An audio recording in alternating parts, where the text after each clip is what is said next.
ഇന്ന് തന്നെ ഡൗൺലോഡ് ചെയ്യൂ. കാണൂ നിങ്ങളുടെ ഫേവറേറ്റ് ഷോസ്. ഡ്രൈവർ അങ്കിളിന്റെ ആരോ മരത്തിന് വീഴാണ്ടെന്നാ ജനിയാൻഡി പറഞ്ഞത്. ഒരു കഷ്ടകാലം വന്നപ്പോ ജോലിക്കാരും എന്നെ ഇട്ടിട്ട് പോയി. അമ്മ ഈ കട്ടൻ കാപ്പി കുടിക്ക്. അവളുടെ മനസ്സെന്താണെന്ന് അറിയാതെ അവളുടെ ഭർത്താവായിട്ട് ജീവിക്കാൻ എനിക്ക് കഴിയില്ല. ഒരു ദിവസം ഒരുമിച്ചുറങ്ങി കഴിയുമ്പോ നിന്റെ ഈ ചിന്തയൊക്കെ മാറിക്കോളും.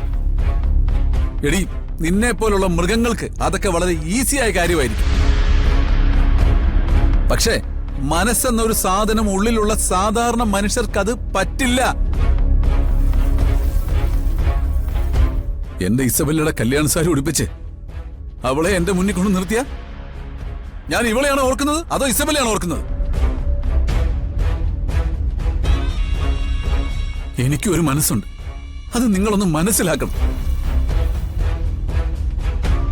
ആരാണെന്നോ എന്താണെന്നോ അറിയാതെ ഓർമ്മയില്ലാത്തൊരു പാവത്തെ ഇനി ഇങ്ങനെ വിഡ്ഢിവേഷം കെട്ടിക്കരുത്. ഹോസ്പിറ്റലിൽ നിങ്ങൾ അവളെ എന്തൊക്കെയാ ചെയ്തത്? അവളുടെ ജീവിതവും ഓർമ്മകളും എല്ലാം മായ്ച്ചു കളഞ്ഞിട്ട് നിങ്ങൾ ആഘോഷിക്കുക അല്ലേ? അതിന് കൂട്ടു നിൽക്കാൻ എനിക്ക് പറ്റില്ല. മോനെ, ഞങ്ങൾക്കൊരു തെറ്റുപറ്റി. ആ കല്യാണ സാരി അവളെ ഉടുപ്പിക്കാൻ പാടില്ലായിരുന്നു. പക്ഷേ നിങ്ങൾ രണ്ടുപേരും ഒരുമിച്ച് ജീവിക്കണമെന്ന കാര്യത്തിൽ അമ്മയ്ക്ക് ഇപ്പോഴും തെറ്റുപറ്റിയിട്ടില്ല. ഇവൾക്ക് ഇത്തിരി ധൃതി കൂടിപ്പോയി, അത്രേ സംഭവിച്ചുള്ളൂ. നാളെ അവൾക്ക് എപ്പോഴെങ്കിലും പഴയ ഓർമ്മകൾ തിരിച്ചു കിട്ടില്ല എന്ന് നിങ്ങൾ വിചാരിക്കുന്നുണ്ടോ? ആ സമയത്ത് മറ്റാരുടെങ്കിലും ഭാര്യയാണെന്ന് അവൾ പറഞ്ഞ നമ്മൾ എന്ത് ചെയ്യും? അവൾക്ക് മുൻപില് നമ്മൾ ആരായി മാറും? വെറും കുറ്റവാളികൾ. അപ്പോ അവള് നിന്നോട് സ്നേഹത്തോടെ പെരുമാറുകയും സംസാരിക്കുകയൊക്കെ ചെയ്യുന്നതോ? അവള് ചിരിക്കുന്നതും എന്നെ നോക്കുന്നതും എന്നോട് സംസാരിക്കുന്നതും എല്ലാം നിങ്ങൾ പഠിപ്പിച്ചു കൊടുത്ത നാടകങ്ങള്. എന്തൊരു പാപമാണ് നീ ചെയ്തത്. അല്ലെങ്കിൽ നിന്നെ പറഞ്ഞിട്ട് കാര്യമില്ല. നിനക്കിതൊന്നും മനസ്സിലാവില്ല. മനുഷ്യന്റെ ജന്മമല്ലല്ലോ നിന്റേത്. എന്റെ ഇസബല്ലയുടെ അതേ സാരി, അതേ മണം. അവളെ എന്തിനാ നിങ്ങളിങ്ങനെ വീണ്ടും വീണ്ടും കൊല്ലുന്നത്? മോനെ, അമ്മ അങ്ങനെയൊന്നും വിചാരിച്ചില്ല. അവൾക്ക് നിന്നോടിപ്പോ ശരിക്കും സ്നേഹമുണ്ട്. അമ്മയുടെ മനസ്സും ഇങ്ങനെ കല്ലാവരുത്. ഇത് സ്നേഹമാണോ? അവളുടെ മനസ്സിന് മേൽ നിങ്ങൾ നടത്തിയ ബ്ലാക്ക് മെയിലിംഗ് അല്ലേ? ഓർമ്മകളില്ലാത്ത ആ പാവത്തിന്റെ മനസ്സിന് ശരീരത്തിന് മേളിൽ അധികാരം സ്ഥാപിക്കാൻ എനിക്ക് കഴിയില്ല. നിങ്ങളെപ്പോലെ എന്റെ മനസ്സ് കല്ലല്ല. എന്റെ മുറി ഇപ്പോ ഒരു ശവപ്പറമ്പാ, ഓർമ്മകളുടെ ശവപ്പറമ്പ്. അതങ്ങനെ ആക്കിയതിന്റെ ഉത്തരവാദികള് നിങ്ങളാ.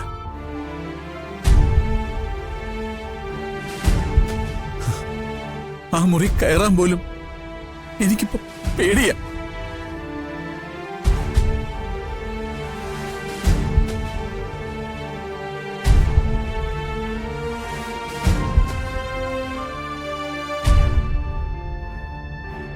മോനെ,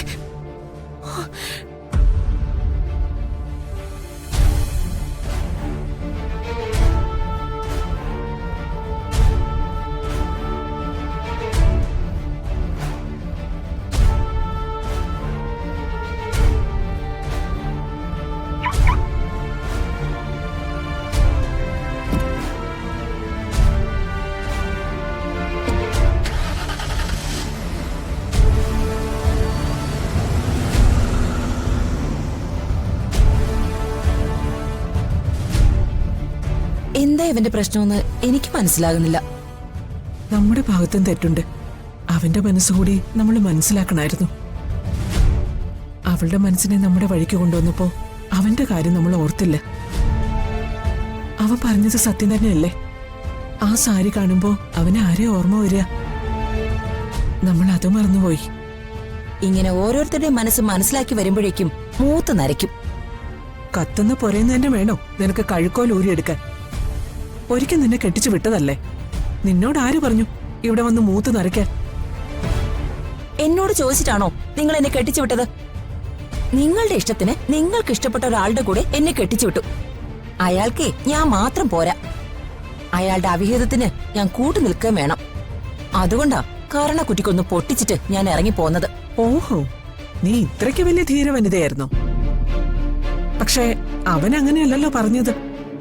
ആ കുടുംബത്തിൽ നീ ഉണ്ടാക്കിയ പ്രശ്നങ്ങൾ കാരണം അവന് സഹിക്കാൻ പറ്റാഞ്ഞിട്ട് അവൻ നിന്നെ ഉപേക്ഷിക്കുകയാണെന്നാണല്ലോ.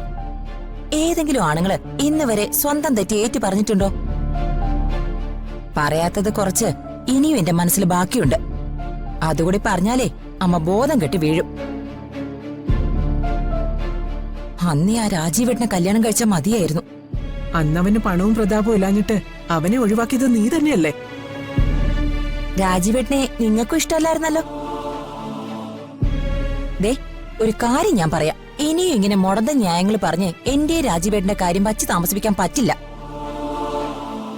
നിങ്ങളായിട്ട് നടത്തി തന്നില്ലെങ്കിൽ ഞാൻ രാജീവേട്ടനോട് എങ്ങോട്ടെങ്കിലും ഇറങ്ങിപ്പോകും. പിന്നെ അതൊക്കെ നിങ്ങൾക്ക് നാണക്കേടാകും. ഞാൻ പറഞ്ഞില്ലാന്ന് വേണ്ട.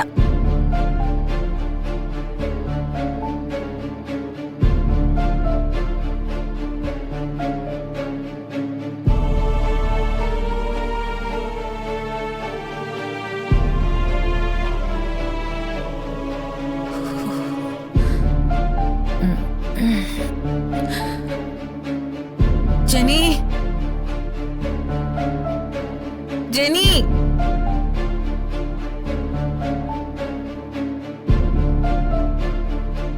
അമ്മ ഇനി ജെനി ആന്റിയെ വിളിക്കണ്ട.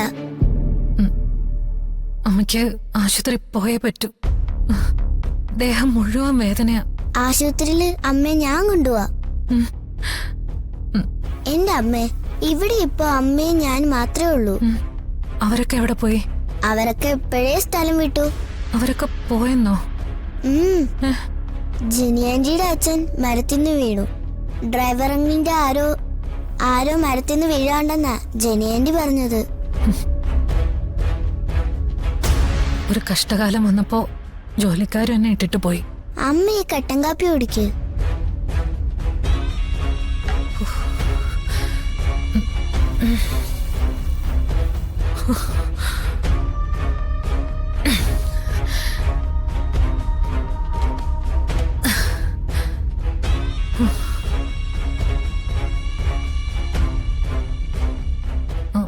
ഇതിപ്പോ ആരുണ്ടാക്കിയതാ? ഞാൻ. മോളോ? അതിന് മോൾക്കിതൊക്കെ ഉണ്ടാക്കാൻ അറിയോ? ഞാൻ ആദ്യമായിട്ട് ഇട്ടതാ. ടേസ്റ്റ് ഒന്നും കാണത്തില്ല. എന്റെ മോളമ്മയ്ക്ക് ആദ്യമായിട്ടിട്ടെന്ന കട്ടനല്ലേ. ജീവിതത്തിൽ ഇങ്ങനൊരു കാപ്പി അമ്മയ്ക്ക് ഒരിക്കലും കിട്ടില്ല.